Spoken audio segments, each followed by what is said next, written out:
Cool. The next topic, if I can segue into that smoothly, is trends and predictions, which is similar to the emerging threats, really. But outside of that, as far as trends and predictions, do you see anything maybe from the solutions layer that you see that's coming in the future? As an example, next gen AV. So we jumped on the next gen AV bandwagon in the last couple of years.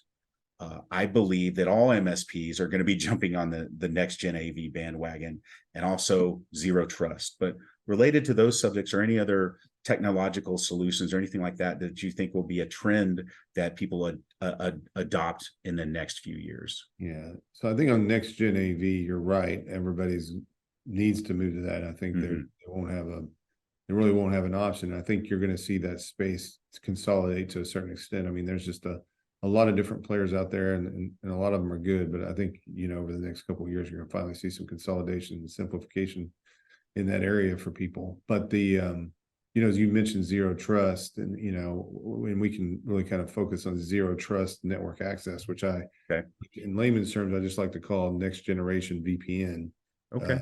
Even though probably the zero trust vendors don't like that term, but really, right. I think it's extending what we've been doing from a security perspective out to these other platforms, whether that's a software as a service that you're using, or it's you've moved your infrastructure to the cloud, or part of your infrastructure to the cloud. A lot of times people make sure that they have that security and remote access tied down for their stuff on-prem. Sure. And they kind of defer to those cloud-based companies that they're using these systems from for security. But I think what people are going to see is that they need to have that security blanket, per se, that they've had over their on-prem extended out. Okay. And then when you talk about the concept of zero trust, I mean, that's exactly right. It's no longer can you have somebody remote in at 8 o'clock in the morning and say, well, you have full access to the network for as long as your session is. Sure. There has to be checks, and there's got to be checks throughout the day and throughout, you're working in this platform for 2 hours and all of a sudden you want to access or something like that. Well, how as a system can I trust that that's you from your device, from your location? And so those things are going to be incredibly important. So I think, that secure access at the edge, which the edge is now pretty much anywhere, is where you're going to see a lot of movement and a lot of focus. I know, I have a friend of mine that she has a startup where she's basically, a lot of people will find out that their cloud is not secure after the fact. So, her solution comes in and tries to get in front of that. So you say, hey, look, we're going to make sure things are done securely especially from a configuration perspective. As part of that migratory process. So you're not learning it the hard way. when someone's compromised that cloud, and you're like, yeah, well, we were going to get around to security, but that was step 25 on the project plan. Right. We see that, and it's really disappointing when really your next big initiative is X, and then some security event happens and you should have had X done. That's really, it's one thing for you to go in front of your boss and go, well, we were about to do that.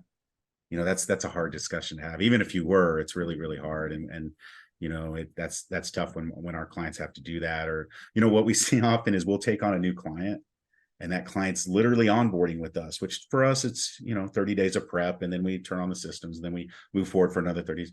But what we see during the onboarding process is that client is attacked before we've even taken them on. Yeah.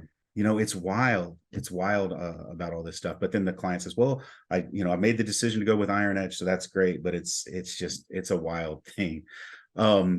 Question for you, related to zero trust and the tech and next gen AV. So here's a question. I've heard and read some that AI helps to is kind of fuels those same things to create logic and to let those things learn and grow. Is that accurate, or am I just reading crazy stuff? No, it's definitely accurate. But what I would say with what AI is really beneficial, and when I would still say this is kind of early from where we're seeing AI being applied, is that, it's helping tune out the noise. So that's always the challenge, you get 1,000 alerts coming in, and you're like, well, holy crap, I have to go through all 1,000 of them, and I got to go through 900 of them and find out I missed the one that I should have been paying attention to. So I think that's where AI is going to come in. And I also think AI is going to come in, and you're starting to see this where it may not actually be doing the task, but it may be recommending a task or, Okay. you know, a couple of options to somebody to say, hey, look, this particular situation looks like this, feels like this. We recommend you do one or two of these things, and then that Sure. person can then make that judgment. And I think over time you'll see it get a little bit more automated, but I'm yet personally to trust AI to go that next step of just automating, kind of self-driving, if you want to call it that, Yes. because it could do more damage than good. So you Sure. still need that human set of eyes to sit there and kind of translate what that AI is telling you, and take a, you know, make a decision on that. But I think it's going to shorten the time for that person to make a decision. And again, it's going to allow the people that need to be looking at the things that matter, be able to focus and on those things that matter, and be able to ignore the noise that a lot of these things generate. That's I a think, terrific. you know, piece speaking of feedback. AI, I think the big concern on, you know, the chatter is the bad actors leveraging AI Mm-hmm. to continually improve and come up with new ideas and new ways to compromise our clients. Well, So that's an exact good point. I mean, the same tools that are available to us on the good side are available to them on the bad side. Right. And John has made a good point is, you know, if you almost need to use, you know, let me say almost, you do need to embrace AI, because you're going to need it to be able to fight that battle, because if they have AI and you don't, they're going to have a leg up. Mm-hmm. So that's a very good point, John, about, you know, we think about AI from how it can benefit our business, but we also need to be thinking about how it can disrupt or even potentially destroy our business. Terrific feedback. I wanted to call out one thing that you said that's very valuable to us. So we have and I think most MSPs have this issue where they receive 10,000 alerts a night across all of their client machines and everything else. And it's up to their service team or their NOC to go through this thing and be like, I don't know what can be deleted, or I don't know what's important, or I don't know how to find what's important. That's a really big problem for MSPs, no matter the size. And once you turn on a bunch of systems, that just happens. So what we do is we leverage y'all to go through that stuff and to pick out the things that need to be remediated or acted on or whatever, and then you notify us. That's a huge value add. That's really, really important for us, because we're getting overwhelmed in alerts from different systems, and that's something that y'all do for us, and that's terrific. I mean, you bring up a great point. I mean, we see examples of where, you know, somebody that's been, you know, they come to us because they're under a live attack. Mm-hmm. We start to dig into from a forensics perspective, and we see an alert from months prior. I mean, we're talking 6-9 months prior. Okay. And that alert was just not investigated enough, right? They thought, well, we took that machine offline and we re-imaged it.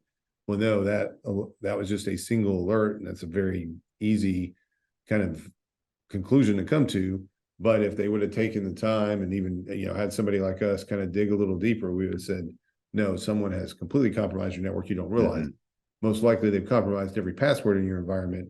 You need to take more steps than just, you know, handling that one workstation. So you're right. I mean, it is, you know, you can't, you get a lot of times something may seem more simple than it actually is. And having someone like us run, you know, ride shotgun alongside your team, working together, you can make sure that, you know, we're watching your back and while you're watching your clients' backs.